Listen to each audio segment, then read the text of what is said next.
Indian അടുത്ത portion ആയിട്ട് വരുന്നത് ഇന്ത്യൻ ക്ലാസിക്കൽ ഡ്രാമ. നമ്മൾ പ്രധാനമായിട്ട് ഇൻട്രൊഡക്ടറി പാർട്ട് മാത്രമേ നമ്മൾ നോക്കിയുള്ളൂ. ഇൻട്രൊഡക്ടറി പാർട്ട് അപ്പൊ തന്നെ നിങ്ങൾക്ക് നല്ലൊരു ഐഡിയ കിട്ടിയല്ല. ഓക്കെ, അടുത്ത് വരുന്നത് Indian classical drama. All major civilisations had their own version of drama. അപ്പം എല്ലാ സംസ്കാരങ്ങൾക്കും ഇപ്പൊ ഞാൻ കഴിഞ്ഞ ക്ലാസ്സിൽ പറഞ്ഞത് അല്ലെ, അതായത് നമ്മള് ഈ വ്യക്തിക്ക് സംസ്കാരമുണ്ട് എന്ന് പറയുന്നത് എന്തോന്നാണ്, അത് മറ്റു പലതിനെ ആശ്രയിച്ചാണ് അല്ലെ. ഇപ്പൊ അവരുടെ ഡ്രസ്സിങ്, അവരുടെ സംസാരം, അപ്പൊ ഇങ്ങനെയൊക്കെയുള്ള കാര്യങ്ങളെ ആശ്രയിച്ചാണ് നമ്മൾ എന്തുണ്ടെന്ന് പറയുന്നത്, സംസ്കാരം ഉണ്ടെന്ന് പറയുന്നത്. പക്ഷെ ആ സംസ്കാരമല്ല ഇവിടെ നമ്മൾ ഇപ്പം ഒരു ഇപ്പൊ നമ്മുടെ ഭാരതത്തിന്റെ സംസ്കാരം, ഭാരതത്തിന്റെ സംസ്കാരം എന്ന് പറയുന്നത് അതിനകത്ത് എന്തുണ്ട്, ഭാരതത്തിനകത്ത് ഉണ്ടായിരുന്നതായ ആദിമകാലം മുതൽക്കേ ഉണ്ടായിരുന്നതായ ഡ്രാമ, അതോടൊപ്പം തന്നെ പൊയട്രി, അതോടൊപ്പം തന്നെ സ്റ്റോറീസ്, ഇതെല്ലാം കൂടെ ഉൾപ്പെട്ടാണ് ഭാരതീയ സംസ്കാരം എന്ന് പറയുന്നത്.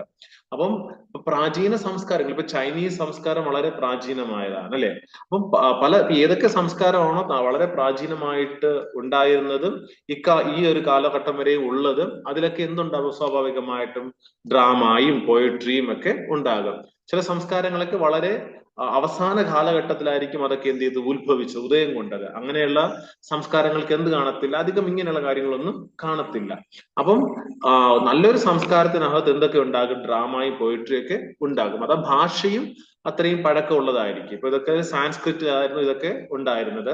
അതുപോലെ തന്നെ തമിഴ് ലാംഗ്വേജും ഒത്തിരി പഴക്കമുള്ള ലാംഗ്വേജാണ്. കാരണം അതിൽ നിന്നുള്ള ഡ്രാമകൾ നമ്മൾ പഠിക്കുന്നുണ്ട്. ഓൾ മേജർ സിവിലൈസേഷൻസ്, അപ്പൊ ഇതൊക്കെ നിങ്ങൾക്ക് എക്സാമിന് എഴുതാം, നിങ്ങൾക്ക് ഇൻട്രൊഡക്ടറി പാർട്ടായിട്ടൊക്കെ ഇതൊക്കെ എഴുതാം. Had their own version of drama. അതൊക്കെയാണ് ഗ്രീക്ക് കൾച്ചറിൽ ഡ്രാമാസ് ഒത്തിരി ഉണ്ട്. ചൈനയുടെ ഇതിൽ ഒത്തിരി ഡ്രാമകളുണ്ട്. ഭാരതീയ സംസ്കാരത്തിൽ ഒത്തിരി ഡ്രാമാസ് ഒക്കെ ഉണ്ട്. അപ്പൊ നമ്മള് ഒരു കാലഘട്ടത്തിലെ ഡ്രാമയും പോയട്രിയും ഒക്കെ പഠിക്കുമ്പോൾ ആ കാലഘട്ടത്തിലെ ജനങ്ങൾ എന്തായിരുന്നെന്നും അവരുടെ വിശ്വാസം എന്തൊക്കെയായിരുന്നെന്നും പിന്നെ അവരുടെ ആചാര രീതികൾ എങ്ങനെയായിരുന്നെന്നും ഒക്കെ നമുക്ക് എന്ത് ചെയ്യാൻ കഴിയും, ആ ഡ്രാമയിൽ നിന്നൊക്കെ നമുക്ക് മനസ്സിലാക്കാനായിട്ട് കഴിയും. അപ്പൊ ആ കഥ നമ്മൾ പഠിക്കുമ്പോൾ, അല്ലെങ്കിൽ ആ കാലഘട്ടത്തിലെ കുറിച്ചുള്ളതായ ആ കാലഘട്ടത്തിൽ എഴുതിയതായ കാര്യങ്ങൾ നമ്മൾ പഠിക്കുമ്പോൾ നമുക്ക് ആ കാലഘട്ടത്തെ കുറിച്ച് നമുക്ക് നല്ലതായ ഒരു കാഴ്ചപ്പാട് ലഭിക്കും. ആളുകൾ എങ്ങനെ ചിന്തിച്ചിരുന്നു, ഇപ്പൊ ഒരു അച്ഛൻ മകനോട് സംസാരിക്കുന്നത് അത് വെച്ച് നമുക്ക് എന്ത് മനസ്സിലാക്കാം, അച്ഛനും മകനും തമ്മിലുള്ളതായ ബന്ധം എങ്ങനെയായിരുന്നു, അവർ തമ്മിൽ ബഹുമാനിച്ചിരുന്നു, ഇത്യാദി കാര്യങ്ങളൊക്കെ നമുക്ക് എവിടെ നിന്ന് മനസ്സിലാക്കാം, ഡ്രാമ പഠിക്കുന്നതിലൂടെ, അല്ലെങ്കിൽ ആ കാലഘട്ടത്തിലെ കഥകളോ ഗദ്യങ്ങളോ പഠിക്കുന്നതിലൂടെ നമുക്ക് മനസ്സിലാക്കാം. One of the major problems in determining an origin date for literary traditions such as drama is that we cannot pinpoint the exact year of its genesis. അത് വളരെ പ്രധാനപ്പെട്ട ഒരു കാര്യമാണ്. One of the major problems, ഒരു പ്രധാനപ്പെട്ടതായ പ്രശ്നം. എന്താണ് ഒരു പ്രധാനപ്പെട്ട പ്രശ്നം? ഡിറ്റർമൈനിങ് ആൻ ഒറിജിൻ ഡേറ്റ്, അതായത് ഇത് ഏത് കാലഘട്ടത്തിലാണ് എഴുതപ്പെട്ടത് എന്ന് നമുക്ക് എന്ത് ചെയ്യാൻ പറ്റത്തില്ല, പലപ്പോഴും പറയാനായിട്ട് പറ്റത്തില്ല. കാരണം പലപ്പോഴും ഇതെന്തായിരുന്നു, ഓറൽ ട്രഡീഷൻസ് ആയിരുന്നു. അതായത് വായ്മൊഴിയായിട്ട് ഒരു കഥ ഒരാള് അടുത്ത ആൾക്ക് വായ്മൊഴിയായിട്ട് പറഞ്ഞു കൊടുക്കുന്നു. അപ്പൊ ഇത് ഏത് കാലഘട്ടത്തിലാണ് ഉദയം കൊണ്ടത് നമുക്ക് അറിയാൻ പറ്റത്തില്ല. ഇപ്പൊ ഒരാളെ രാവിലെ എഴുന്നേറ്റിരുന്ന് എഴുതി ഡേറ്റ് എഴുതി ഒപ്പുവിട്ട് വെച്ചാൽ നമുക്ക് കണ്ടുപിടിക്കുക. ഇത് അങ്ങനെയല്ല, ഇത് ഓറൽ ട്രഡീഷൻ ആയിരുന്നു. ദീർഘകാലം ഇത് സംഭാഷണം മാത്രമായിരുന്നു. അതിനുശേഷമാണ് ഇത് എഴുതപ്പെട്ടത്. അതുകൊണ്ട് തന്നെ പലപ്പോഴും ഇതിന്റെ എക്സാക്ട് ടൈം പിൻ പോയിന്റ് ചെയ്യുക എന്നുള്ളത് വളരെ ബുദ്ധിമുട്ടുള്ളതായ കാര്യമാണ്. One of the major problems in determining an origin date for literary traditions such as drama is that we cannot pinpoint the exact year of its genesis. അപ്പൊ അതിന്റെ Genesis എന്ന് പറഞ്ഞ ഉൽപ്പത്തി. അപ്പൊ അതിന്റെ തുടക്കം എവിടെയായിരുന്നെന്ന് പലപ്പോഴും നമുക്ക് പറയാനായിട്ട് കഴിയത്തില്ല. അപ്പൊ നിങ്ങൾക്ക് എക്സാമിന് എഴുതുന്ന സമയത്ത് തന്നെ നിങ്ങൾക്ക് കൃത്യമായിട്ട് ഡേറ്റ് പറഞ്ഞിട്ടില്ല. അപ്പൊ നിങ്ങൾക്ക് ഈ സെന്റൻസ് എഴുതാം, ഇന്ന കാരണത്താൽ നമുക്ക് ഇത് പറയാൻ കഴിയത്തില്ല. അങ്ങനെ എഴുതുമ്പോൾ തന്നെ ആൾറെഡി 2-3 ലൈൻ അങ്ങ് കയറുന്നു. ഇത് വായിക്കുന്ന അധ്യാപകനും എന്ത് തോന്നും, നിങ്ങൾ നല്ല അറിവുള്ള കുട്ടിയാണെന്ന് തോന്നി മാർക്ക് തരികയും ചെയ്യും. ഇപ്പൊ നിങ്ങൾ മണ്ടത്തരവും ഒന്നും എഴുതാതെ, അല്ലെങ്കിൽ വെറുതെ പോച്ച അടിക്കാതെ നിങ്ങൾ എന്തെങ്കിലും കണ്ടന്റ് എഴുതുന്നതാണെങ്കിൽ അല്പമൊക്കെ വ്യതിചലിച്ച് പോയാലും അതോട് റിലേറ്റഡ് ആയിട്ട് പോയാലും അവർ മാർക്ക് തരും. വായിക്കുമ്പോൾ അവർക്ക് മനസ്സിലാകും ഓക്കെ ഇവൾ നല്ല പഠിച്ചിട്ടുള്ള ആളാണെന്ന്. ചിലപ്പോൾ നമ്മൾ എഴുതുന്ന ടൈമിൽ എന്ത് കിട്ടത്തില്ല, അത് തന്നെ നമുക്ക് കിട്ടണമെന്നില്ല. അപ്പൊ നമ്മൾ അതുമായിട്ട് കണക്ട് ചെയ്ത് വരുന്ന എന്തെങ്കിലും എഴുതിയാൽ കൂടെ അധ്യാപകൻ നമുക്ക് എന്ത് ചെയ്യും, മാർക്ക് തരും. പക്ഷെ വെറുതെ ഒന്നും എഴുതാതെ വെറുതെ എന്തെങ്കിലുമൊക്കെ എഴുതി വെച്ചാലാണ് അവർ നമുക്ക് വെട്ടി മാറ്റുന്നത്. അതുകൊണ്ട് ഇതുപോലുള്ള ആശയങ്ങളൊക്കെ മനസ്സിൽ വെച്ചിട്ട് എഴുതണം. അപ്പൊ ഒരു പ്രധാനപ്പെട്ട കാര്യമാണ്, നമുക്ക് പിൻ പോയിന്റ് ചെയ്യാൻ പറ്റത്തില്ല എന്നാണ് ഇതിന്റെ ഉദയം ഉണ്ടായതെന്ന്. കാരണം എന്തുകൊണ്ടാണ്, ഇതെല്ലാം ഓറൽ ട്രഡീഷൻസ് ആയിരുന്നു. ഓറൽ ട്രഡീഷൻസ് അടുത്ത് പിന്നെ ഏതോ കാലത്ത് ആരോ ഒക്കെ എഴുതിയതിനെ തന്നെ വീണ്ടും മാറ്റി മാറ്റി എഴുതി ഒക്കെ കൊണ്ടുവന്നതാണ്. We can trace its influence and evolution to arrive at a more or less realistic understanding of the origins of the drama. Okay, we can trace, നമുക്ക് അതിനെ ട്രേസ് പിന്തുടരാനായിട്ട് കഴിയും. ഇറ്റ്സ് ഇൻഫ്ലുവൻസ്, അതിന്റെ സ്വാധീനവും, ആൻഡ് ഇവല്യൂഷൻ, അതിന്റെ എന്താണ് evolution എന്ന് വെച്ചാൽ അതിന്റെ അത് പുരോഗമിച്ചു വന്നതും, evolution to arrive at more or less realistic understanding of the origins of drama. അപ്പോ ഇതിനെ നമ്മൾ ഇതിന്റെ ഓരോ കാലഘട്ടത്തിലും ഇത് ഏത് രീതിയിലാണ് ഇത് മാറി മാറി വന്നത് എന്ന് പഠിച്ചു കഴിയുമ്പോൾ ഒരു വിധത്തിൽ നമുക്ക് ഏത് കാലഘട്ടത്തിൽ എഴുതപ്പെട്ടത് നമുക്ക് ഊഹിച്ചെടുക്കാനായിട്ട് കഴിയും. We can trace its influence and evolution to arrive at a more or less realistic understanding of the origins of drama. എവല്യൂഷന്റെ കറക്റ്റ് മലയാള അർത്ഥം എന്ന് പറഞ്ഞ എവല്യൂഷൻ എന്ന് വെച്ചാല് പരിണമിക്കുക. അപ്പോ ഈ നാടകം എന്താണ്, അതിന്റെ നാടകത്തിന്റെ സ്വാധീനവും ഏത് രീതിയിലൊക്കെ നാടകം സ്വാധീനിക്കപ്പെട്ടിരിക്കുന്നു, അത് എങ്ങനെയൊക്കെ പരിണമിക്കപ്പെട്ടിരിക്കുന്നു എന്നുള്ളതൊക്കെ നോക്കി നമുക്ക് ഒരു പരിധി വരെ കൃത്യമല്ലെങ്കിൽ ഒരു പരിധി വരെ ഒരു അണ്ടർസ്റ്റാൻഡിങ്ങിലേക്ക് നമുക്ക് ചെന്നെത്താനായിട്ട് കഴിയും. ദ ഇന്ത്യൻ ഡ്രമാറ്റിക് ട്രഡീഷൻ, ഇന്ത്യയുടെ dramatic tradition was influenced by the dramatic elements found in the Veda. അപ്പൊ വേദങ്ങളില് അടങ്ങിയിരിക്കുന്നതായ നാടകത്തിന്റെ എലമെന്റ്സ് എന്തിനെ നമ്മുടെ സ്വാധീനിച്ചിട്ടുണ്ട്, ഭാരതീയ അല്ലെങ്കിൽ ഇന്ത്യൻ ഡ്രാമയെ സ്വാധീനിച്ചിട്ടുണ്ട്. അപ്പൊ വേദങ്ങളിൽ അടങ്ങിയിരിക്കുന്നതായ ഡ്രമാറ്റിക് എലമെന്റ്സ്, അതൊരു പ്രധാന സെന്റൻസ് ആണ്. വേദങ്ങളിൽ അടങ്ങിയിരിക്കുന്നതായ ഡ്രമാറ്റിക് എലമെന്റ്സ് ഇന്ത്യൻ ഡ്രാമയെ സ്വാധീനിച്ചിട്ടുണ്ട്. വേദങ്ങളിൽ അടങ്ങിയിരിക്കുന്ന ഡ്രമാറ്റിക് എലമെന്റ്സ് ഇന്ത്യൻ ഡ്രാമയെ സ്വാധീനിച്ചിട്ടുണ്ട്. Found in the Vedas. വേദങ്ങളിൽ എങ്ങനെയാണ് കാണപ്പെടുന്നത്, in dialogue, hymns and Vedic ritual. Vedic ആയിട്ടുള്ളതായ റിച്വൽസും അതോടൊപ്പം തന്നെ ഡയലോഗ്, ഹിംസ്. ഡയലോഗ് എന്ന് പറഞ്ഞാൽ രണ്ടുപേര് തമ്മിലുള്ള സംഭാഷണം, അതുപോലുള്ളതായ ഹിംസ്, അതുപോലുള്ളതായ ചെറിയ ചെറിയ ഖണ്ഡികകളായിട്ട് വരുന്നതും. പിന്നെ എന്താണ്, വേദിക്ക് റിച്വൽസ്, വേദങ്ങളിൽ പറഞ്ഞിരിക്കുന്നതായ റിച്വൽസ് എന്ന് വെച്ചാല് ആചാരാനുഷ്ഠാനങ്ങൾ. അപ്പം അതുമൊക്കെ ഇതിൽ ഉൾപ്പെട്ടിരിക്കുന്നത് കാണുമ്പോൾ നമുക്ക് ഇന്ത്യയിലെ ഡ്രാമ വേദങ്ങളിൽ നിന്ന് ഒത്തിരി എന്താണ് സ്വാധീനിക്കപ്പെട്ടിരിക്കുന്നതായിട്ട് നമുക്ക് മനസ്സിലാക്കുവാനായിട്ട് കഴിയും. ദസ് അപ്രകാരം it is in the Vedic ഇറ. ഈ വേദിക് ഇറ തന്നെ പല കാലഘട്ടങ്ങളിലായിട്ടാണ് കിടക്കുന്നത്. അതിൽ ഒരു ഇറ എനിക്ക് തോന്നുന്നത് ലേറ്റർ വേദിക് ഇറ ഉണ്ട്, അങ്ങനെ മൂന്നായിട്ട് അതിനെ തിരിക്കും. അപ്പൊ ഇതിലിപ്പോ പറയുന്നത് വേദിക് ഇറ 1500 to 1000 BCE.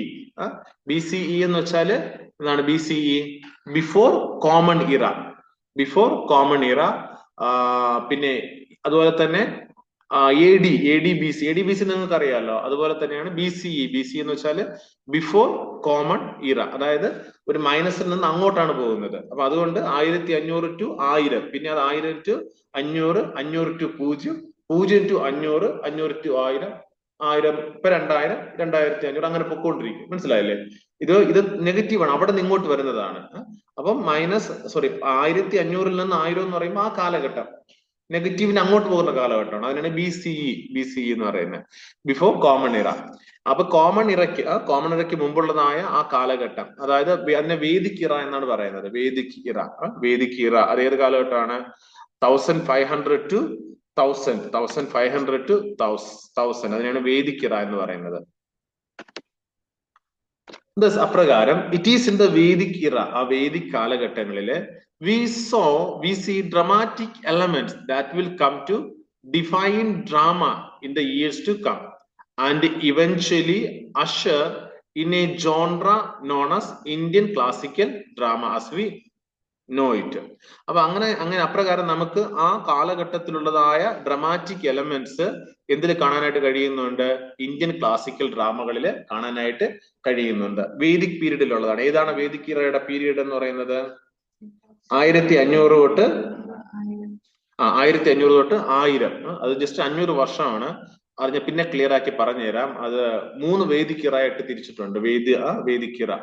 അപ്പോ എന്നാണ് എന്റെ ഒരു ചിന്ത. നോക്കട്ടെങ്കിലും. അപ്പം ഇവിടെ പറഞ്ഞിരിക്കുന്നത് 1500 തൊട്ട് 1000 വരെയുള്ള ആ ഒരു കാലഘട്ടത്തിലുള്ളതായ ഡ്രമാറ്റിക് എലമെന്റ്സ് ഇന്ത്യൻ ക്ലാസിക്കൽ ഡ്രാമയിൽ വന്നിട്ടുണ്ട്. സിമ്പിൾ അല്ലേ? ഇത്രയും മനസ്സിലായല്ലോ. ഈവൻ ദ എപ്പിക്സ്, മഹാകാവ്യങ്ങളായ Mahabharata, even the epics such the Mahabharata എന്നുള്ളതായ മഹാകാവ്യം support the existence of performers or Natha as early as 400 CE. 400 CE. അപ്പോ ഈവൻ ദ എപ്പിക്സ്, മഹാകാവ്യമായിട്ടുള്ള മഹാഭാരത എന്തിനെ സപ്പോർട്ട് ചെയ്യുന്നുണ്ട്? Existence of performers. എന്താണ്? ഇങ്ങനെയുള്ളതായ കലാകാരന്മാർ ഉണ്ടായിരുന്നതായിട്ട് മഹാഭാരത അതിനെ സപ്പോർട്ട് ചെയ്യുന്നുണ്ട്. അവരെ പറയുന്നത് നാട്ട എന്നാണ്. അവര് എന്തായിരിക്കും? നാടകത്തിൽ അഭിനേതാക്കളായിരിക്കും. അപ്പോ അങ്ങനെയുള്ളതായ ആളുകൾ ഉണ്ടായിരുന്നതായിട്ട് മഹാഭാരതത്തില് പറയുന്നുണ്ട്. Even the epics, epics such the Mahabharat. നമുക്കറിയാം 2 എപ്പിക്സിനെ കുറിച്ച് നമ്മൾ നേരത്തെ പഠിച്ചായിരുന്നു. ഏതൊക്കെയാണ്? Mahabharata and Ramayana and Mahabharata. മഹാഭാരത എഴുതിയത് ആരാണ്? മഹാഭാരത വ്യാസമുനി. വ്യാസമുനി. മഹാഭാരത അത് കഴിഞ്ഞ് Ramayana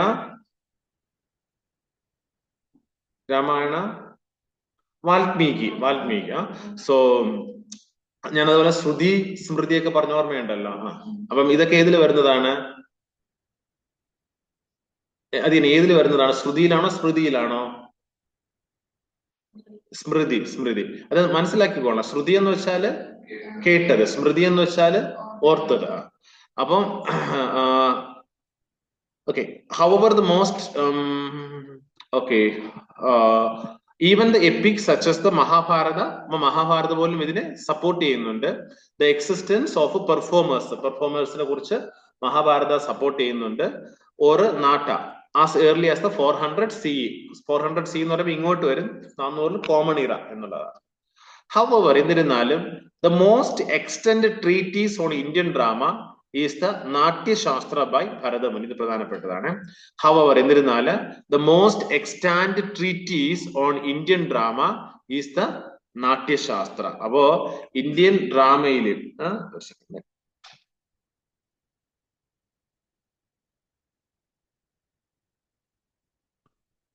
ഡ്രാമയില് most extant treaties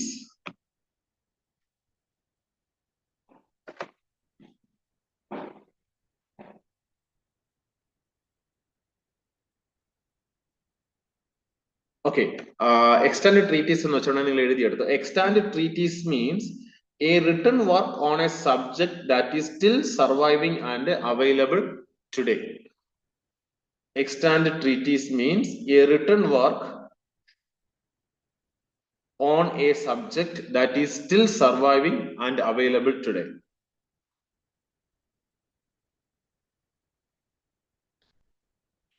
extant എന്ന് വെച്ചാൽ adjective ആണ്. എന്താണ് adjective എന്ന് വെച്ചാല്?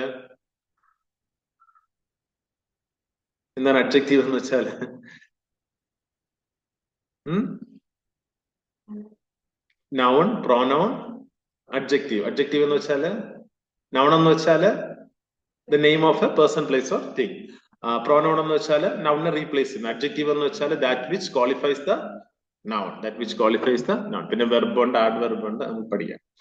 അപ്പൊ എന്താണ് എക്സ്റ്റാൻഡ് എന്ന് വെച്ചാൽ അഡ്ജക്റ്റീവ് ആണ്. അതായത് സ്റ്റിൽ ഇൻ എക്സിസ്റ്റൻസ്. എക്സ്റ്റാൻഡ് എന്ന് വെച്ചാൽ എന്താണ്? ഇപ്പോഴും നിലനിൽക്കുന്നത്. എക്സ്റ്റാൻഡ് എന്ന് വെച്ചാല് സ്റ്റിൽ ഇൻ എക്സിസ്റ്റൻസ്, ഇപ്പോഴും നിലനിൽക്കുന്നത്. Treaties A formal and systemic written work. അപ്പൊ എക്സ്റ്റാൻഡ് ട്രീറ്റീസ് എന്ന് വെച്ചാൽ എന്താണ്? A written work on A subject that is still surviving, ഇന്നും നിലനിൽക്കുന്നതായ ഒരു കൃതി. ഒരു വിഷയത്തെക്കുറിച്ച് എഴുതപ്പെട്ടതും എന്നാൽ ഇന്നും നിലനിൽക്കുന്നതായ ഒരു വിഷയത്തെക്കുറിച്ച് എഴുതപ്പെട്ടതും എന്നാൽ ഇന്നും നിലനിൽക്കുന്നതുമായ വളരെ ആധികാരികമായ ഒരു ഗ്രന്ഥം, ഒരു വിഷയത്തെക്കുറിച്ച് ആധികാരികമായി എഴുതപ്പെട്ടത് എന്നാൽ ഇന്നും നിലനിൽക്കുന്നതിനെയാണ് എക്സ്റ്റാൻഡ് ട്രീറ്റീസ് എന്ന് പറയുന്നത്. അപ്പോ ഹൗവർ എന്നിരുന്നാലും the most extant treatise on Indian drama, Indian ഡ്രാമയെ കുറിച്ചുള്ളതായ പണ്ടേക്ക് എഴുതിയതും ഇന്നും നിലനിൽക്കുന്നതുമായത് എന്നാണ്, അതിനെയാണ് നമ്മൾ പറയുന്നത് നാട്യശാസ്ത്ര. ഇതും പറഞ്ഞു പോരുന്നത് പ്രധാനപ്പെട്ടതാണ്. Natyashastra, NATYASHASTRA, Natyashastra by Bharatamuni.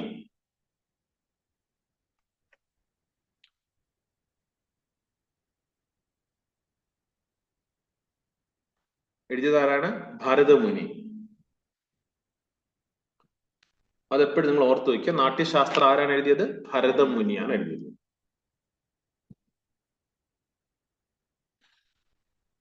ഭരതമുനി. അത് കഴിഞ്ഞിരുന്നാണ് which emerged in the third CE. അപ്പം 3ാമത്തെ സെഞ്ചുറിയിലാണ് അത് ഉദിച്ചു വന്നത്. ഭരത എഴുതിയതായ ഭരതമുനി അസ്ക്രൈബ്സ് എന്ന് വെച്ചെന്താണ്? അതിന് നൽകുന്നു. എന്ത് നൽകുന്നു? A divine origin to the dramatic ട്രഡിഷന് എന്നാണ് ഭരതമുനി അസ്ക്രൈബ്സ് നൽകുകയാണ്. എന്താ നൽകുന്നത്? എ ഡിവൈൻ ഒറിജിൻ, ഒരു ദൈവീകമായ, അല്ലെങ്കിൽ ഇത് ദൈവീകമാണെന്നുള്ള ഒരു ദൈവീകതയാണ്, ദൈവീകമായ ഒരു ഇതിലേക്ക് എന്തിനെ കൊണ്ടുവരികയാണ്? ഡ്രാമയെ കൊണ്ടുവരികയാണ്. Bharatamuni ascribes a divine origin to the dramatic tradition. അപ്പൊ ഈ നാടക പരമ്പരയെ എന്താണ്? ഒരു ദൈവികതയിലേക്ക് കൊണ്ടുവരികയാണ്. നാടക പരമ്പര എന്തിലേക്ക് കൊണ്ടുവരികയാണ്? ഒരു ദൈവികതയിലേക്ക് കൊണ്ടുവരികയാണ്. Bharata ascribes a divine origin to the dramatic tradition which highlights its Vedic religious beginnings. അപ്പം അതെന്തിനാണ് ഇത് ആക്കുന്നത്, ഹൈലൈറ്റ് ചെയ്യുന്നത്? Vedic religious beginnings. അപ്പം വേദങ്ങളുടെ കാലഘട്ടത്തിൽ നിന്ന് ഉദയം കൊണ്ടതാണ് എന്നുള്ള രീതിയിൽ ഈ നാടകത്തിന് എന്ത് കൊടുക്കുകയാണ്? ഒരു ദൈവീകമായതിനെ, അല്ലെങ്കിൽ ഒരു ദൈവികമായ ഒരു കാര്യത്തെ അതിന് നൽകുകയാണ്.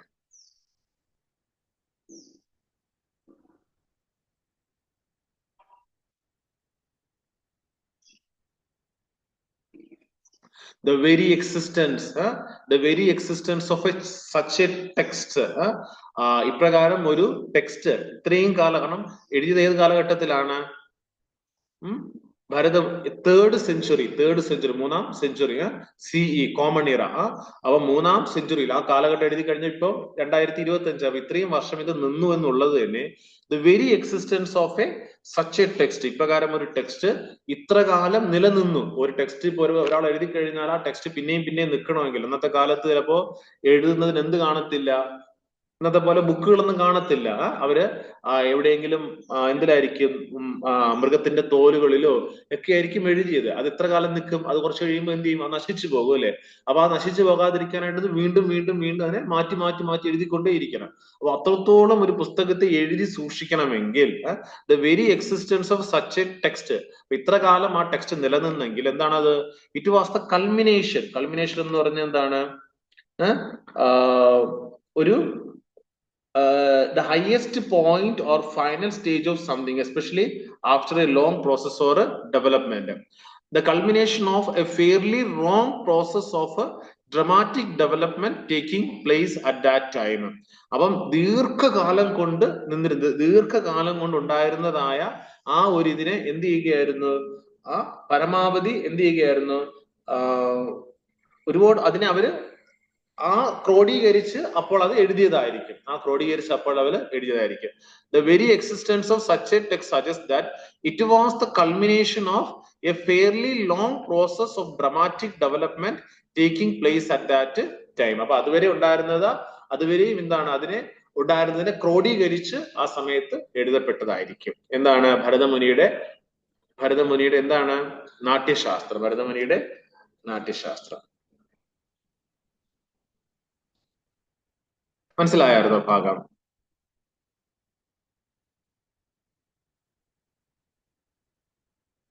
ഒരിക്കൽ റീഡ് ഔട്ട് ചെയ്യാം. Indian classical drama. All major civilizations had their own version of drama, such as the Greek, the Chinese, and the Indians. One of the major problems in determining an origin date for literary traditions such as the drama is that we cannot pinpoint the exact year of its genesis. Rather, we can trace its influence and evolution to arrive at a more or less realistic understanding of the origins of drama. The Indian dramatic tradition was influenced by the dramatic elements found in the Vedas, in dialogue hymns and Vedic rituals. It is in the Vedic era, 1500 to 1000 BCE, that we see dramatic elements that will come to define drama in the years to come, and eventually ushers in a genre known as the Indian classical drama as we know it. Even the epics such as the Mahabharata support the existence of performers or nata as early as 400 CE. However, the most extant treatise on Indian drama is the Natya Shastra by the Bharata Muni, which emerged in the 3rd CE, 3rd century. Common era. Bharata ascribes a divine origin to the dramatic tradition, which highlights its Vedic religious beginnings. The very existence of such a text suggests that it was the culmination of a fairly long process of dramatic development taking place at that time. ദീർഘകാലം കൊണ്ടുള്ളതായ ആ ഒരു മാറ്റങ്ങൾക്ക് ശേഷമായിരിക്കണം ഈ ഒരു പുസ്തകം എഴുതപ്പെട്ടത്. ഈ നല്ല രസമുള്ള ഭാഗമാണ്. The Greek invasion of the Indian subcontinent. അപ്പം ഗ്രീക്കുകാരെന്ത് ചെയ്തു? ഇന്ത്യയിലേക്ക് അവർ ഇൻവേഡ് ചെയ്തു. അവര് ഗ്രീക്കുകാർ ഇന്ത്യയിലേക്ക് ആക്രമിച്ച് ഇന്ത്യയിലേക്ക് കടന്നു വന്നു. ഇൻവേഷൻ എന്ന വാക്ക്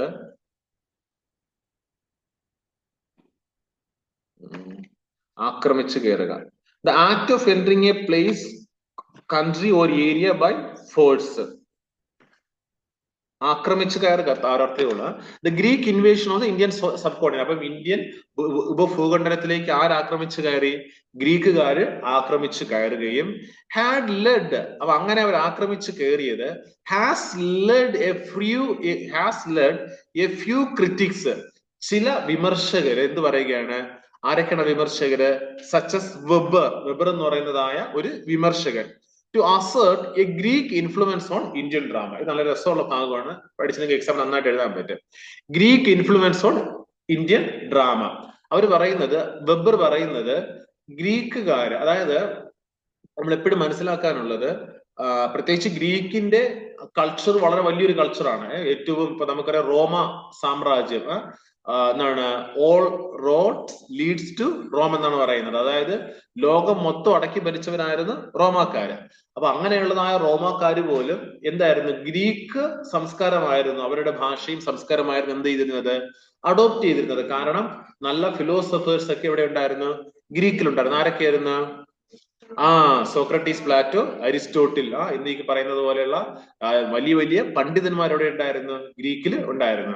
അപ്പൊ അവരുടെ കൾച്ചറൊക്കെ എന്തായിരുന്നു? ഒത്തിരി വലുതായിരുന്നു. ഇപ്പൊ എപ്പോഴും ഒരു രാജ്യം മറ്റൊരു രാജ്യത്തെ ആക്രമിക്കുമ്പോൾ പണ്ടൊക്കെ സാധാരണ എന്ത് ചെയ്യും? അവരുടെ സംസ്കാരമൊക്കെ ആ രാജ്യത്തിലേക്ക് അടിച്ചേൽപ്പിക്കാറുണ്ട്. ചിലപ്പോൾ അത് സ്വാഭാവികമായിട്ട് അവിടേക്ക് വരാറുണ്ട്, ചില സമയത്ത് അത് അടിച്ചേൽപ്പിക്കുകയും ചെയ്യാറുണ്ട്. അപ്പോ എന്താണ്, ചിലപ്പോൾ ഈ വരുന്ന അല്ലെങ്കിൽ ഒന്ന് രണ്ട് കാര്യങ്ങൾ ശ്രദ്ധിക്കേണ്ടത്. ഒരു രാജ്യത്തിന്റെ മേല് മറ്റൊരു രാജ്യം അവരുടെ സംസ്കാരം അടിച്ചേൽപ്പിക്കാനായിട്ട് ശ്രമിക്കുമ്പോൾ സാധാരണഗതിയിൽ ഈ അടിച്ചേൽപ്പിക്കപ്പെടുന്നതായ രാഷ്ട്രം ഉണ്ടല്ലോ, അത് അവർക്ക് ഭയങ്കര ഒരു ബുദ്ധിമുട്ടാണ്. കാരണം അവർ ചിന്തിക്കും, ഓക്കെ, ഞങ്ങളുടെ സംസ്കാരം, ഞങ്ങൾ ഇത്രയും കാലം ഞങ്ങളുടേതായ സംസ്കാരത്തിലായിരുന്നു കഴിഞ്ഞത്, ഇപ്പോൾ ഇവരുടെ സംസ്കാരം ഞങ്ങളിലേക്ക് അടിച്ചേൽപ്പിക്കണം. അപ്പൊ ചിലരൊക്കെ എന്ത് ചെയ്യും? അടിച്ചേൽപ്പിക്കപ്പെടുന്ന സമയത്ത് മറ്റവരുടെ സംസ്കാരവുമായി ചേർന്ന് അല്പമൊക്കെ എങ്ങനെയെങ്കിലും നിന്നിട്ട് അവര് പോയി കഴിയുമ്പോൾ പെട്ടെന്ന് തന്നെ ഇവരുടെ തിരികെ സംസ്കാരത്തിലേക്ക് വരാറുണ്ട്. എന്നാൽ ചിലർക്കൊക്കെ എന്ത് ചെയ്തു? അവരുടെ സംസ്കാരം പൂർണ്ണമായിട്ടും നഷ്ടപ്പെടുന്നതിന് ഇടയായി തീർന്നിട്ടുണ്ട്. ചിലർക്കൊക്കെ അവരുടെ സംസ്കാരങ്ങൾ പൂർണ്ണമായും നഷ്ടപ്പെടുന്നതിന് ഇടയായി തീർന്നിട്ടുണ്ട്. അപ്പൊ ഇന്നും വലിയ ഒരു പ്രശ്നം അതാണല്ലേ, ഭാരതത്തിൽ എന്ത് ചെയ്യുകയാണെന്ന് ബ്രിട്ടീഷുകാർ കാണുന്നപ്പോൾ അവരുടെ സംസ്കാരം ഭാരതത്തിലേക്ക് അടിച്ചേൽപ്പിക്കാൻ ശ്രമിച്ചു എന്നൊരു വാദഗതിയുണ്ട്. എന്നാൽ അതെന്തല്ല, നമ്മുടെ ഭാരതത്തിൽ വലുതായിട്ടുള്ള സ്വാധീനം അവർക്ക് സംസ്കാരത്തിൽ നിന്ന് വലുതായിട്ട് ചെലുത്താനായിട്ട് കഴിഞ്ഞിട്ടില്ല. ചില സിറ്റികളിലേക്കൊക്കെ മാത്രമേ എന്തുള്ളൂ, അങ്ങനെ സംസ്കാരങ്ങളിലേക്ക് അവർക്കൊരു സ്വാധീനം ചെലുത്താൻ കഴിഞ്ഞിട്ടുള്ളൂ. ബാക്കി ഭാരതീയ സംസ്കാരത്തിൽ വലിയ സ്വാധീനം അവർക്ക് എന്ത് ചെയ്യാൻ കഴിഞ്ഞിട്ടില്ല, ചെലുത്താനായിട്ട് കഴിഞ്ഞിട്ടില്ല. അപ്പോ ഇവര് പറയുന്നത് എന്ന് പറഞ്ഞാല് ഗ്രീക്കുകാർ ഇന്ത്യ എന്ത് ചെയ്തു? ആക്രമിച്ചു. അപ്പൊ ഗ്രീക്ക് ആക്രമിച്ചതായ സമയത്ത് എന്ത് ചെയ്തു? ഗ്രീക്കിന്റെ സ്വാധീനം ഇന്ത്യൻ ഡ്രാമയിലോട്ട് കടന്നു വന്നു. ഗ്രീക്കിന്റെ സ്വാധീനം എവിടേക്ക് കടന്നു വന്നു? ഇന്ത്യൻ ഡ്രാമയിലേക്ക് കടന്നു വന്നു. അതായത് ഇപ്പം ഒരു ഡ്രാമ അന്നത്തെ കാലത്തുണ്ട് ഉണ്ട്. അപ്പൊ ആ സമയത്ത് എന്ത് ചെയ്യും? മറ്റൊരു സംസ്കാരം കടന്നു വരുന്നു. അപ്പൊ പുതിയ സംസ്കാരത്തിലുള്ള അല്ലെങ്കിൽ ഗ്രീക്കിലുള്ള ആളുകൾ എന്ത് ചെയ്യും? അവർ ഈ കഥയും ആ കഥയും കൂടെ ഒരുമിച്ചെടുത്തിട്ട് കൂട്ടിച്ചേർത്തിട്ട് പുതിയതിനെ സൃഷ്ടിക്കും. അപ്പൊ അങ്ങനെ ഉണ്ടായിട്ടുണ്ട് എന്നാണ് ആര് പറയുന്നത്? വെബർ. ഈ പേരൊക്കെ നിങ്ങൾ ഓർത്തു വെക്കുക. ഇത് ഇതുപോലൊക്കെ എഴുതി കഴിഞ്ഞ മാർക്കാണ്. ഓക്കെ, വെബർ എന്നുള്ള ഓർക്കാനായിട്ട് എന്താണ്?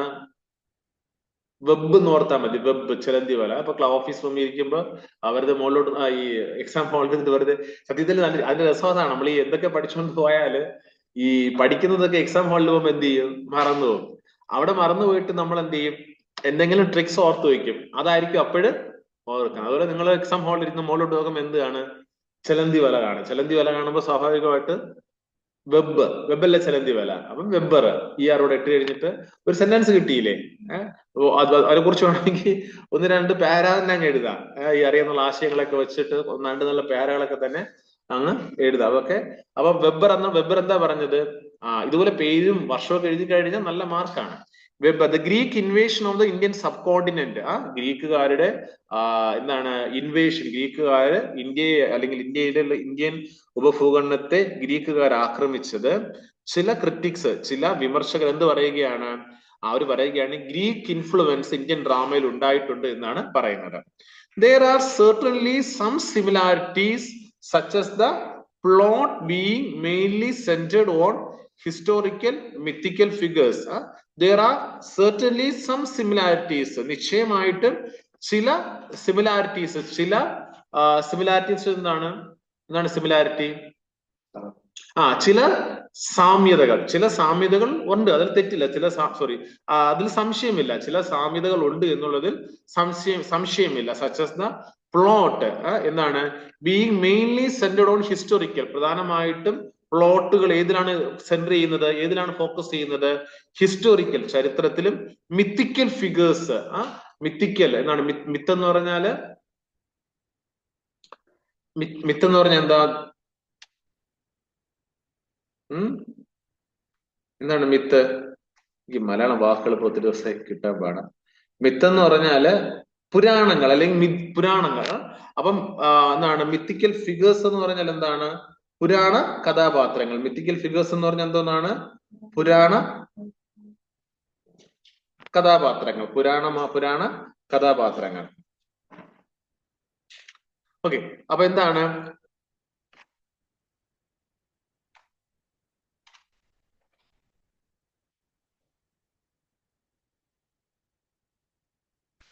അപ്പോ there are certainly നിശ്ചയമായിട്ടും some similarities, ചില സാമ്യതകളുണ്ട്. എന്തിലൊക്കെയാണ്? ആ കഥ അല്ലെങ്കിൽ എന്താണ് ആ സംഭവങ്ങളുടെ ക്രമത്തില്. പ്ലോട്ട് എന്ന് പറയുമ്പോൾ സംഭവങ്ങളുടെ ക്രമത്തിൽ അതെങ്ങനെയാണ് സെന്റർ ചെയ്തിരിക്കുന്നത്? Being centred on historical. പ്രധാനമായിട്ടും അത് ചരിത്രത്തിനെയാണ് സെന്റർ ചെയ്തിരിക്കുന്നത്. അല്ലെങ്കിൽ എന്താണ്? പുരാണ കഥാപാത്രങ്ങളെയാണ് സെന്റർ ചെയ്തിരിക്കുന്നത്. അപ്പൊ അത് ഗ്രീക്കിലും ഇന്ത്യൻ ഡ്രാമയിലും ഒരുപോലെ തന്നെയാണ്. ഗ്രീക്ക് ഡ്രാമയിലും എന്താണ്? ചരിത്രത്തിനും അതോടൊപ്പം തന്നെ പുരാണ കഥാപാത്രങ്ങൾക്ക് പ്രാധാന്യം കൊടുക്കുന്നുണ്ട്. ഭാരതത്തിന്റെ ഡ്രാമകളിലും ചരിത്രങ്ങൾക്ക് പുരാണ കഥാപാത്രങ്ങൾക്ക് ഒരുപോലെ പ്രാധാന്യം കൊടുക്കുന്നുണ്ട്. പക്ഷേ Indian tradition has the added element of super natural figures. പക്ഷെ ഇന്ത്യൻ പാരമ്പര്യത്തിൽ എന്താണുള്ളത്? Added element of super natural figures. എന്താണ്? അമാനുഷികമായ കഥാപാത്രങ്ങൾ എവിടെയുണ്ട്? ഇന്ത്യൻ കഥാപാത്രങ്ങളിൽ ഉണ്ട്. ആരൊക്കെയാണ്? ഗോഡ്സ് ആൻഡ് ഗോഡസസ്, ദേവി ദേവന്മാരുടെ ഇടപെടൽ. അപ്പൊ നാടകത്തിനകത്ത്, ഇന്ത്യൻ നാടകത്തിനകത്ത് എന്തുണ്ട്? ഇന്ത്യൻ നാടകത്തിനകത്ത് എന്താണ്? ദേവി ദേവന്മാർ. ഇപ്പോൾ ഒരു സംഭവം നടന്നുകൊണ്ടിരിക്കുമ്പോൾ തന്നെ എന്താണ്? ഒരു ദേവൻ തന്നെ അവിടെ എന്ത് ചെയ്ത് പ്രത്യക്ഷപ്പെട്ടിട്ട് ചില കാര്യങ്ങൾ ചെയ്യുന്നത്. ഒരു ദേവി തന്നെ പ്രത്യക്ഷപ്പെട്ടിട്ട് ചില കാര്യങ്ങൾ ചെയ്യുന്നത്. അപ്പൊ ഈ സൂപ്പർ നാച്ചുറൽ എലമെന്റ്സിന്റെ എന്താണ് ഇടപെടൽ കൂടുതലായിട്ടുള്ളത് ഏതിലാണ്? ഇന്ത്യൻ ഡ്രാമയിലാണ്. ഇന്ത്യൻ ഡ്രാമയിലാണ്. Goddesses that populate the world of drama. Sense മനസ്സിലായായിരുന്നോ? അപ്പം ആരാണ് പറഞ്ഞത് സാമ്യം ഉണ്ടെന്ന്? വെബർ ആണ് പറഞ്ഞത്. പക്ഷെ അതിന് രണ്ട് കാരണങ്ങളുണ്ട്. ഒന്ന് എന്തെന്നാണ്? പ്ലോട്ടിൽ എന്ത് സിമിലാരിറ്റി ഉണ്ട്? ഹിസ്റ്റോറിക്കലും മിത്തിക്കൽ ഫിഗേഴ്സും പൗരാണിക കഥാപാത്രങ്ങളും ഹിസ്റ്ററിയും ഒരുപോലെ വരുന്നുണ്ട് എങ്കിൽ പോലും ഇന്ത്യൻ ട്രഡീഷൻ, ഭാരതീയ പാരമ്പര്യത്തിൽ എന്താണ് എന്താണ് കൂടുതലായിട്ടുള്ളത്? Element of super natural figures എന്ത് വരുന്നുണ്ട്? അമാനുഷികമായ കഥാപാത്രങ്ങൾ ഇന്ത്യൻ നാടകത്തിൽ കൂടുതലായിട്ട് വരുന്നുണ്ട്. ആരൊക്കെയാണ്? ഗോഡ്സ് ആൻഡ് ഗോഡസസ്, ദേവി ദേവന്മാരുടെ ഇടപെടലുകളൊക്കെ നമുക്ക് ഇന്ത്യൻ കഥാപാത്രങ്ങളിൽ കൂടുതലായിട്ട് കാണാൻ കഴിയും. That populated the world of drama. അത് പിന്നത്തേതില് മറ്റു ഡ്രാമകളിലേക്കും അത് കടന്നു വന്നിട്ടുണ്ട്. The division of the play into acts and scenes, use of the chorus, developments of stock characters demonstrate this Greek influence on all drama. The division of the play into acts and scenes. ഒരു നാടകത്തെ വ്യത്യസ്തങ്ങളായ ആക്ടുകളായിട്ടും സീനുകളായിട്ടും ഒക്കെ വിഭജിച്ചിരിക്കുന്നത്. Chorus അത് പിന്നെ ഞാൻ പറഞ്ഞുതരാം. Chorus ഉള്ളത്, developments of stock characters, ഇതെല്ലാം എന്തിനാണ് ഡെമോൺസ്ട്രേറ്റ് ചെയ്യുന്നത്? This Greek influence on all drama. എന്താണ്? ഇതൊക്കെ ഗ്രീക്ക് ഇൻഫ്ലുവൻസിനെയാണ് കാണിക്കുന്നത്. എന്തൊക്കെയാണ്? പ്ലേ ഇൻറ്റു എന്തൊക്കെയാണ്? ആക്ട്സ്, നാടകത്തിൽ തന്നെ വ്യത്യസ്തങ്ങളായ ആക്ട്സ് ഉണ്ടാകുന്നു, പിന്നെ വ്യത്യസ്തങ്ങളായ സീൻസ് വരുന്നു, പിന്നെ കോറസിന്റെ ഉപയോഗം വരുന്നു. പിന്നെ ഇതൊക്കെ ഞാൻ പിന്നെ പഠിപ്പിക്കാം, ആക്ട്സ് എന്താണെന്നും സീൻസ് എന്താണെന്നും പിന്നെ കോറസ് എന്താണെന്നും. ഇതൊക്കെ ഉണ്ടായി വന്നത് ഗ്രീക്കിന്റെ സ്വാധീനം കൊണ്ടാണ് എന്നാണ് പറയുന്നത്. ഹവർ, എന്നിരുന്നാലും major differences also exist between these two traditions. എന്നിരുന്നാൽ പോലും ഈ രണ്ടും, ഈ ഗ്രീക്ക് ഡ്രാമയും ഇന്ത്യൻ ഡ്രാമയും തമ്മിൽ രണ്ട് പ്രധാനമായ സംഗതികളിൽ വ്യത്യസ്തപ്പെട്ടിരിക്കുന്നു. Specifically the absence of the tragedy in the Indian dramatic tradition. Indian dramatic ട്രഡീഷനിൽ എന്തിന്റെ ആബ്സെൻസ് ഉണ്ട്? എന്തില്ല ഇന്ത്യൻ ഡ്രാമാറ്റിക് ട്രഡീഷനിൽ? ട്രാജഡി ഇല്ല. എന്തില്ല? ട്രാജഡി ഇല്ല. ട്രാജഡി എന്താണ്? ട്രാജഡി എന്താണ്? കഴിഞ്ഞ ഞാൻ പറഞ്ഞു തന്നെ. എന്താ ട്രാജഡി? ദുഃഖപര്യവസാനി, ദുഃഖപര്യവസായ നോവൽ. എന്താണ് കോമഡി? സന്തോഷം. നമ്മുടെ കോമഡി അല്ല, ചിരിപ്പിക്കുന്ന കോമഡി അല്ല കോമഡി യഥാർത്ഥത്തിൽ എന്താണ്? സന്തോഷ പര്യവസാനിയായത്. ട്രാജഡി എന്ന് പറയുന്നത് ദുഃഖപര്യവസാനിയായത്. അപ്പൊ ഈ ഗ്രീക്ക് ഡ്രാമകളില് നമ്മൾ ഇന്നത്തെ പോലെയല്ല. ഇന്ന് നമ്മൾ ആളുകൾ മൂവി സിനിമയൊക്കെ കാണാൻ പോകുന്നത് എന്തിനാണ്? വെറുതെ രസിക്കാനായിട്ട്, അല്ലെ? അതിനെ പറയുന്നത് എന്റർടൈനിങ്. ചുമ്മാ ആരും പോയി കരഞ്ഞിട്ട് വരാൻ ആഗ്രഹിക്കുന്നില്ല. എല്ലാവർക്കും പോയി എന്ത് ചെയ്യണം? കുറച്ച് ചിരിച്ചിട്ടൊക്കെ വരണം. പക്ഷെ ആ ഒരു കോൺസെപ്റ്റ് അല്ല ഗ്രീക്ക് ഡ്രാമയിൽ. ഗ്രീക്ക് ഡ്രാമ എന്നൊക്കെ പറയുമ്പോൾ ഇത് ആൾക്കാരെ എഡ്യൂക്കേറ്റ് ചെയ്യാനും ആൾക്കാർക്കൊരു ആൾക്കാരെ തന്നെ മാറ്റങ്ങൾ ഉണ്ടാക്കുവാൻ. ഇപ്പൊ നമുക്ക് നമ്മുടെയൊക്കെ തന്നെ നല്ല എഴുത്തുകാരുടെ നോവൽസ് ഒക്കെ വായിച്ചു കഴിഞ്ഞാൽ ട്രാജിക് ആയിട്ടുള്ള നോവൽസ് ഒക്കെ നമുക്ക് വായിക്കാനായിട്ട് പറ്റും. അതൊക്കെ വായിക്കുമ്പോൾ സ്വാഭാവികമായിട്ട് നമ്മൾ എന്തുണ്ടാക്കും? പല മാറ്റങ്ങളും ഉണ്ടാകും. അതേസമയം കോമിക് ആയിട്ടുള്ളതായ ഒരു ഇതൊക്കെ നമ്മളിൽ ഒരു എന്തുണ്ടാക്കണമെന്നില്ല, മാറ്റം ഉണ്ടാക്കണമെന്ന് ഇല്ല. അപ്പൊ ഗ്രീക്കിൽ എന്തുണ്ടായിട്ടുണ്ട്? ഗ്രീക്കില് ഒത്തിരി ട്രാജഡീസ് ഉണ്ട്. ഇതൊക്കെ എഴുതണം. അതുപോലെ എക്സാമിന് എഴുതുമോ? ഞാൻ ടെസ്റ്റ് പേപ്പർ നടത്തണം. ഓക്കെ, ഇതങ്ങ് ഓർത്ത് വെച്ചങ്ങ് എഴുതിയാൽ മതി. നല്ല രസമല്ലേ പഠിക്കാനായിട്ട്? ഇതെല്ലാം നമ്മളങ്ങ് ആസ്വദിച്ച് പഠിക്കണം. ഹവർ, എന്നിരുന്നാലും മേജർ ഡിഫറൻസസ്, പ്രധാനപ്പെട്ട വ്യത്യസ്തങ്ങൾ എന്തൊക്കെയുണ്ട്? Exist between the two traditions. രണ്ട് ട്രഡീഷൻ, പരമ്പരാഗതമായുള്ളതും തമ്മിൽ രണ്ട് രീതിയിലുള്ളതായ വ്യത്യാസങ്ങൾ കാണാനായിട്ട് കഴിയും. എന്തൊക്കെയാണ്? സ്പെസിഫിക്കലി, പ്രത്യേകമായിട്ടും the absence of tragedy in the Indian dramatic tradition. ഭാരതീയ ഡ്രാമാറ്റിക് ട്രഡീഷനിൽ എന്തില്ല? ട്രാജഡി ഇല്ല. എന്തില്ല? ട്രാജഡീസ് ഇന്ത്യയിനകത്തുള്ളതിനകത്ത്. അതിന് വേറെ കാരണമുണ്ട്. ഞാൻ ഈ പറഞ്ഞ കാരണങ്ങളൊന്നും അല്ല, അതിന് വേറെ കാരണങ്ങളുണ്ട്. അടുത്ത് ഗ്രീക്ക് ഡ്രാമ എന്താണ്?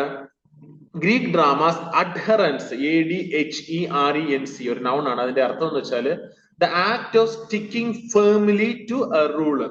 എന്താണ്? ഒന്നുമായിട്ട് ചേർന്ന് നിൽക്കുന്നത്. അപ്പൊ ഗ്രീക്ക് ഡ്രാമ ഈ മൂന്ന് കാര്യങ്ങളുമായിട്ട് നന്നായിട്ട് എപ്പോഴും ചേർന്ന് നിൽക്കും. ഏതൊക്കെയാണ്?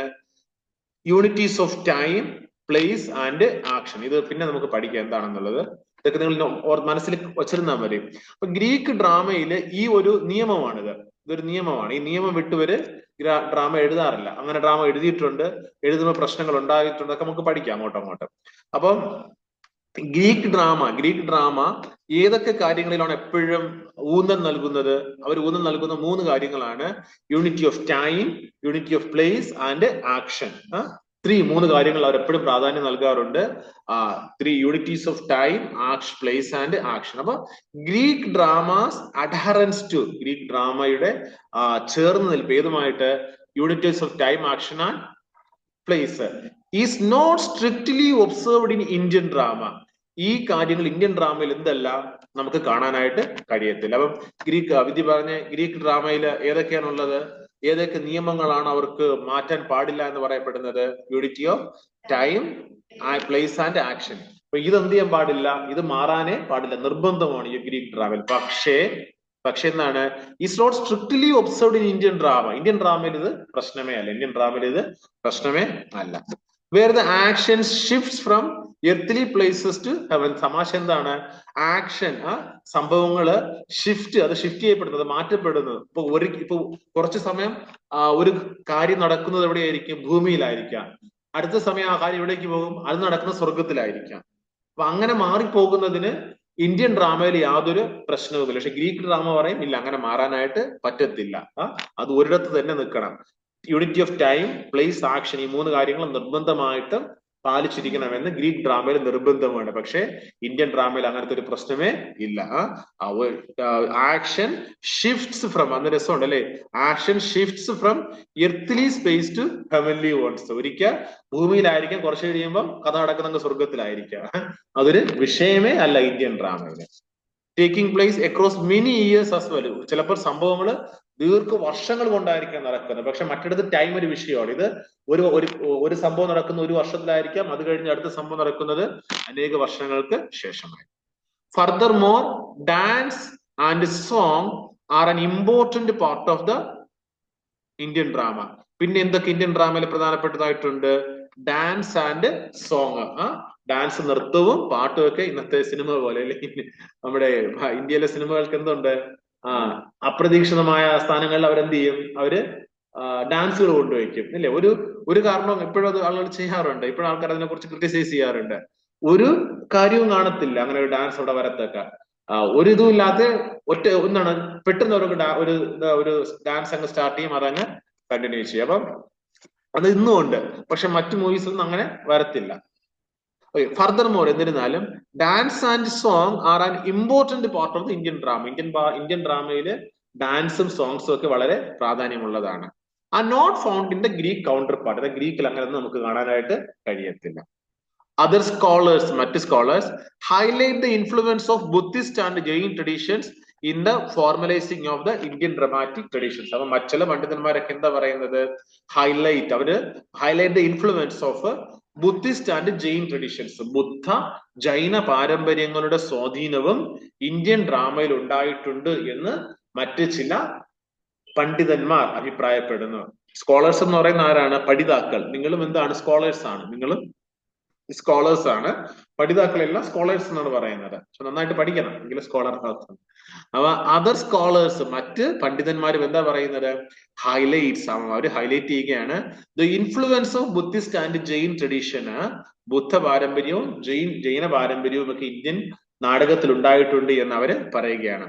ദസ്, അങ്ങനെ വി ക്യാൻ കൺക്ലൂഡ് ദാറ്റ്, നമുക്ക് ഉപസംഹരിക്കാനായിട്ട് കഴിയും, അല്ലെ നമുക്ക് പറയാനായിട്ട് കഴിയും, there might have been a strain of the Greek influence along with the influences from other literary traditions. മറ്റ് സാഹിത്യ പാരമ്പര്യങ്ങളിൽ നിന്ന് എന്നതുപോലെ ഗ്രീക്ക് പാരമ്പര്യത്തിൽ നിന്നും നമുക്ക് എന്തുണ്ടായിരിക്കാം? സ്വാധീനം ഉണ്ടായിരിക്കാം.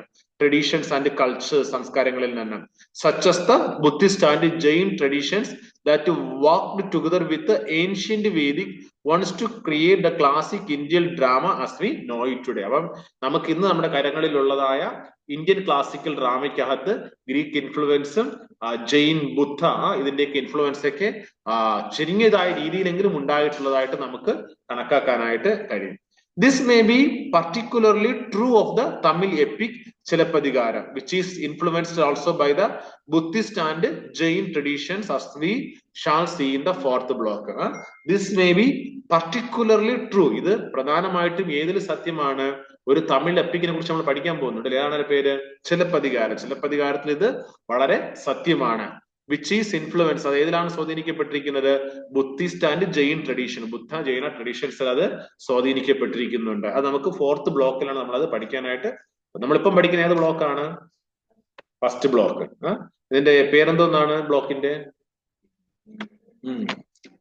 Indian classical literature. Indian classical ലിറ്ററേച്ചറിനകത്ത് എന്തൊക്കെയുണ്ട്? ഇന്ത്യൻ ക്ലാസിക്കൽ ലിറ്ററേച്ചർ നമ്മളിപ്പോ പഠിക്കുന്ന ഫസ്റ്റ് ബ്ലോക്ക് എന്ന് പറയുന്നത് അഭിജ്ഞാന ശാകുന്തളം ബൈ കാളിദാസ്. അതാണ് നമ്മൾ പഠിച്ചുകൊണ്ടിരിക്കുന്നത്. അതിന്റെ ഒരു ഇൻട്രൊഡക്ഷൻ പാർട്ടാണ് നമ്മൾ പഠിക്കുന്നത്. അങ്ങനെ ജസ്റ്റ് ഇതൊക്കെ ഓർത്ത് വയ്ക്കാം. അപ്പോ എന്താണ്, this may be particularly true of the Tamil epic Chilapadigaram, which is influenced also by the Buddhist and Jain traditions, as well as we shall see in the fourth block. In the next section we shall look at the Sanskrit drama. ഇനി നമ്മൾ പഠിക്കാൻ പോകുന്നത് Indian ഡ്രാമയിൽ നിന്ന് മാറിയിട്ട് എന്തിലേക്കാണ്? സാൻസ്ക്രിറ്റ് ഡ്രാമയിലേക്കാണ് പഠിക്കാൻ പോകുന്നത്. നിങ്ങൾ ചെയ്യേണ്ട ഒരു കാര്യം, നിങ്ങൾ ബുക്സ് വായിക്കണം. നിങ്ങൾ മറ്റു പഠിത്തം പോലെ പറ്റത്തില്ല, ബുക്സ് നിർബന്ധമായിട്ട് വായിച്ചേ പറ്റത്തുള്ളൂ. ബുക്സ് ഒക്കെ ഇരുന്ന് വായിച്ച് നല്ല ഒരു സ്കോളേഴ്സ് എന്നൊക്കെ പറഞ്ഞാല് അവരൊക്കെ എന്താണ്, അതായത് നല്ല പഠിക്കുന്ന പിള്ളേര്, നല്ല പഠിക്കുന്ന പിള്ളേരൊക്കെ ഒരു ആഴ്ചയിൽ തന്നെ മിനിമം 2-3 ബുക്സ് ഒക്കെ വായിച്ച് തീർക്കാം. അപ്പൊ നിങ്ങൾ നിങ്ങൾ ടൈം സ്പെൻഡ് ചെയ്ത് നിങ്ങൾ ബുക്ക് വായിക്കണം. നിങ്ങൾ ഡീപ്പായിട്ടുള്ള നോളജ് വേണം.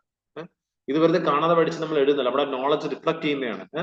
നിങ്ങൾക്ക് ഇനി നമ്മൾ പഠിക്കുന്ന വിഷയം ഓണേഴ്സ് ആണ്.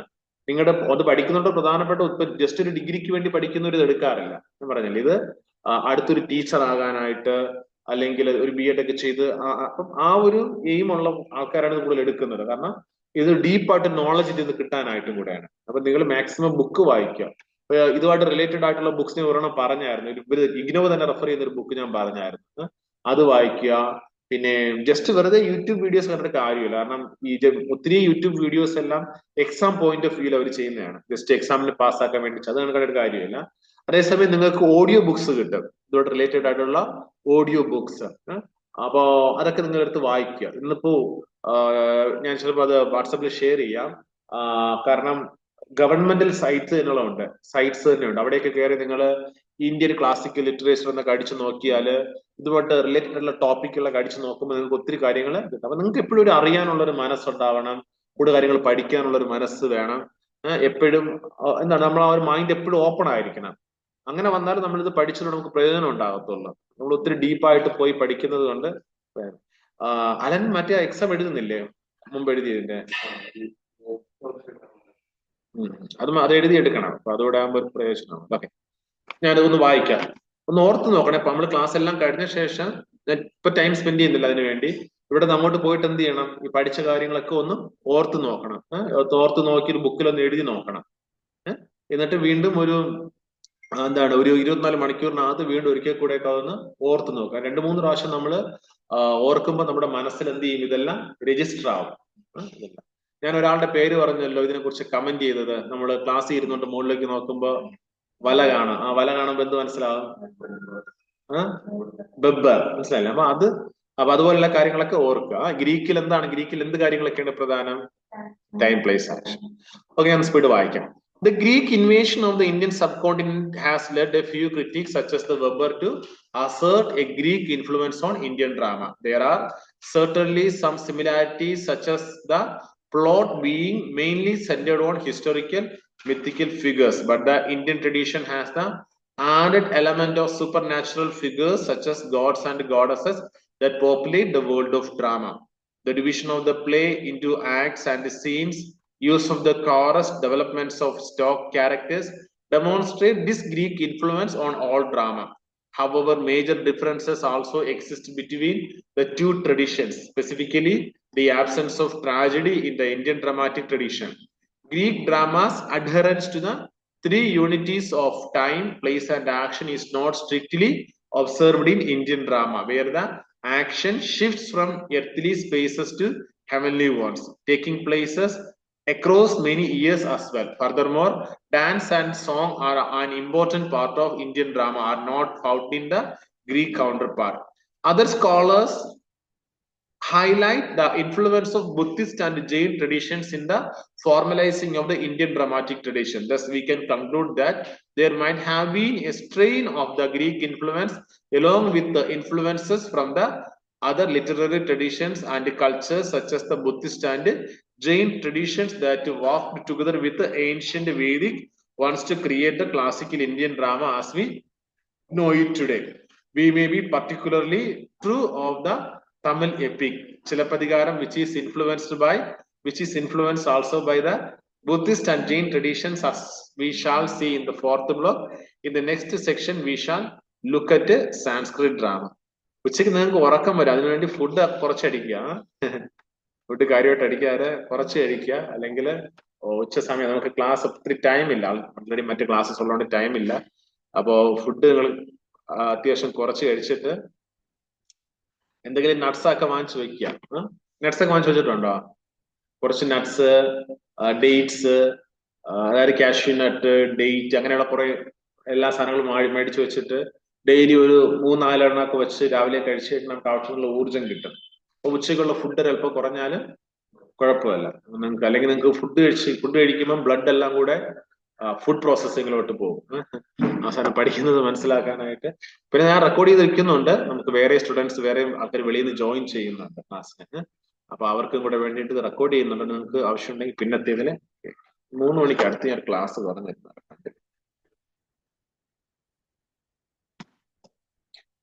സാൻസ്ക്രിറ്റ് ഡ്രാമ. അടുത്തെന്താണ്? Sanskrit drama. In this section, we shall examine Sanskrit drama in a more detailed manner. ഈ സെക്ഷനിൽ നമ്മൾ എന്താണ് പഠിക്കാൻ പോകുന്നത്? സാൻസ്ക്രിറ്റ് ഡ്രാമയെ കുറിച്ചാണ് പഠിക്കാനായിട്ട് പോകുന്നത്. In a more detailed manner. Detail ആയിട്ട് നമ്മൾ സാൻസ്ക്രിറ്റ് ഡ്രാമയെ കുറിച്ച് പഠിക്കാനായിട്ട് പോവുകയാണ്.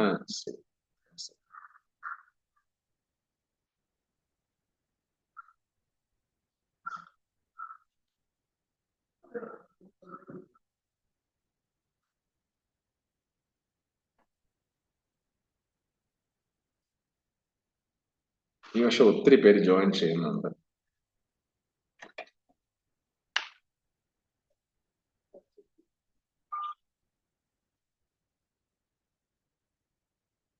In this section, we shall examine Sanskrit drama in a more detailed manner. A vast country like India cannot have a singular dramatic tradition. അപ്പൊ ഇന്ത്യ വാസ്റ്റ് എന്ന് പറയുമ്പോൾ എന്താണ് നിങ്ങൾ മനസ്സിലാക്കാനുള്ളത്? ആ ലോകത്തില് ഏറ്റവും വിസ്തീർണം ഉള്ള ഏറ്റവും വലിയ രാജ്യം ഏതാണ്? ലോകത്തിലെ ഏറ്റവും വലിയ രാജ്യം ഇന്ത്യയാണോ? പിന്നെ ലോകത്തിലെ ഏറ്റവും വലിയ രാജ്യം? PSC എഴുതുന്നവര് ഇതൊന്നും അറിഞ്ഞൂടാതെയാണ് പോകാൻ നിൽക്കുന്നേ. പറയാ, ലോകത്തിലെ ഏറ്റവും വലിയ രാജ്യം റഷ്യ. രണ്ടാമത് കാനഡയുടെ 2 ഇരട്ടി വലിപ്പമുണ്ട് റഷ്യക്ക്. പിന്നെ അമേരിക്ക. പിന്നത്തെ എനിക്ക് തോന്നുന്നു അമേരിക്ക കഴിഞ്ഞ് പിന്നെ അർജന്റീന എങ്ങാണ്ട് വരും. അങ്ങനെ താഴോട്ട് പോയി 7ാം സ്ഥാനത്താണ് ഇന്ത്യ വരുന്നത്. സോറി, അർജന്റീന അല്ല, വേറെ ഏതോ വരും, ബ്രസീൽ എങ്ങാണ്ട് വരും. ഓക്കെ, എന്നാലും 1 റഷ്യ, 2 കാനഡ. പിന്നെ ഞാൻ പറയാൻ ഉദ്ദേശിച്ചതല്ല, ഈ ഇന്ത്യ വാസ്റ്റ് കൺട്രി എന്ന് പറയുമ്പോൾ ഈ വലിപ്പം മാത്രമല്ല ഉദ്ദേശിക്കുന്നത്. ഇന്ത്യ എന്ന് പറയുന്നത് എന്തായിരുന്നു? ഒരു ഒത്തിരി സംസ്കാരങ്ങളുടെ ഒരു കൂടിച്ചേരലായിരുന്നു. സംസ്കാരങ്ങളുടെ ഒരു കൂടിച്ചേരലായിരുന്നു. ഇന്നിപ്പോ നമുക്ക് ഭാഷാപരമായിട്ട് ആയിരുന്നു നമ്മുടെ ഭാഷാപരമായിട്ടല്ല, ഇന്ത്യയെ ആദ്യം ഇന്ത്യ എന്ത് ചെയ്യുന്നുണ്ട്? പല സംസ്ഥാനങ്ങളായിട്ട് വിഭജിക്കുന്നുണ്ട്. രണ്ടാമതൊരു വിഭജനം വരുമ്പോൾ അത് എന്താകുന്നുണ്ട്? ഭാഷാപരമായിട്ടുള്ള ഒരു വിഭജനമായിട്ട് അത് മാറ്റപ്പെടുന്നുണ്ട്. എന്നിരുന്നാലും നമ്മൾ ശ്രദ്ധിക്കേണ്ടത്, ഇന്ത്യയിൽ തന്നെ ഒത്തിരി വ്യത്യസ്ത സംസ്കാരങ്ങൾ ഉണ്ടായിരുന്നു. ഒത്തിരി വ്യത്യസ്ത സംസ്കാരങ്ങൾ ഇന്ത്യയിൽ ഉണ്ടായിരുന്നു. അപ്പോ ഒരു സംസ്ഥാനത്തിൽ തന്നെ പലപ്പോഴും പലവിധ സംസ്കാരങ്ങൾ ഉൾപ്പെട്ടിട്ടുണ്ട്. അപ്പം ഈ India is a vast country എന്ന് പറയുമ്പോൾ സത്യം പറഞ്ഞാൽ എന്തല്ല, അത് ഈ വലിപ്പം മാത്രമല്ല ഉദ്ദേശിക്കുന്നത്. ഇന്ത്യ പല സംസ്കാരങ്ങളുടെ ഒരു കൂടിച്ചേരലാണ്. ഒത്തിരി സംസ്കാരങ്ങൾ ഇവിടെ ഉണ്ട്, ഇന്ത്യയിൽ ഉണ്ട്. ഇപ്പൊ ഒരിടത്ത് പോകുമ്പോഴുള്ള ഭാഷാ രീതിയല്ല അടുത്തിടത്ത് പോകുമ്പോൾ, ഒരിടത്തുള്ള ഭക്ഷണ രീതിയല്ല അടുത്തടുത്ത് പോകുമ്പോൾ, ഒരിടത്തുള്ള സംസാരമല്ല അടുത്തടുത്ത് പോകുമ്പോൾ, ഇങ്ങനെ ഒരുപാട് ഇതിന്റെ കൂടിച്ചേരലാണ് അവിടെ നമുക്ക് കാണാനായിട്ട് കഴിയും, ഇന്ത്യയിലോട്ട് കാണാനായിട്ട് കഴിയും. സത്യത്തിൽ നന്നായിട്ടൊന്ന് ഒന്ന് നമ്മൾ വിലയിരുത്തി കഴിഞ്ഞാൽ, നമ്മൾ ഇവിടെ നിന്ന് ട്രാവൽ ചെയ്ത് നോർത്തിലോട്ടൊക്കെ പോകുന്ന ടൈമില് ഓരോ സ്ഥലവും എന്താണ് വ്യത്യസ്തമായിരിക്കും നമുക്ക് മനസ്സിലാക്കാനായിട്ട് കഴിയും. അത് മനസ്സിലാക്കാൻ കഴിയാത്ത ആളുകൾ പറയും ഓക്കെ രാജസ്ഥാൻ പോലെ തന്നെ കർണാടക പോലെ തന്നെ മധ്യപ്രദേശ് പോലെ തന്നെ ഗുജറാത്ത്. അങ്ങനെയല്ല, അത് മനസ്സിലാക്കാൻ കഴിയുന്ന ഒരാളിന് എന്ത് ചെയ്യാൻ കഴിയും, ഓരോ സംസ്ഥാനങ്ങളെയും ഓരോ കൾച്ചറിനെയും ഒക്കെ അവർക്ക് വ്യത്യസ്തമായിട്ട് തിരിച്ചറിയാനായിട്ട് കഴിയും. ഇൻ ദിസ് സെക്ഷൻ നമ്മൾ ഈ പഠിക്കാൻ പോകുന്നതിൽ we shall examine Sanskrit drama in a more detailed manner. നമ്മൾ സാൻസ്ക്രിറ്റ് ഡ്രാമയെ കൂടുതൽ ആഴത്തിലോട്ട് പഠിക്കാനായിട്ട് പോവുകയാണ്. A vast country like India cannot have a singular dramatic tradition. എന്താണ്, ഇന്ത്യ പോലെ ഇത്രയും വിശാലമായ ഒരു രാഷ്ട്രത്തിന് ഒരു നാടക പാരമ്പര്യം മാത്രം ഒരു നാടക പാരമ്പര്യം മാത്രമായിരിക്കത്തില്ല. ഒത്തിരി നാടക പാരമ്പര്യങ്ങൾ അല്ലെങ്കിൽ ഒത്തിരി നാടക എന്താണ് പാരമ്പര്യങ്ങൾ നമുക്ക് കാണാനായിട്ട് കഴിയും. Given as we discussed before the various influences on the genre as well as the diversity of the subcontinent and how these communities received and adapted drama. However, one of the most prominent dramatic traditions to have emerged is the Sanskrit drama.